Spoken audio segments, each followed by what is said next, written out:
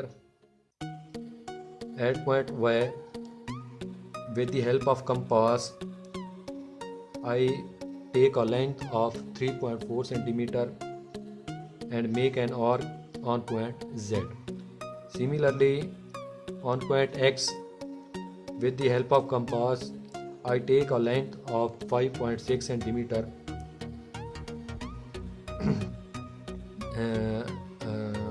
and make an arc on point Z. I make a line from x to z and y to z and x to z. We can see that our triangle has been made. After this,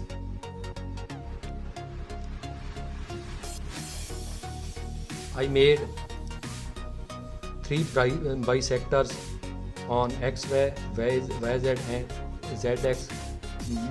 These 3 bisectors are meeting at one point O, and this point O is our median.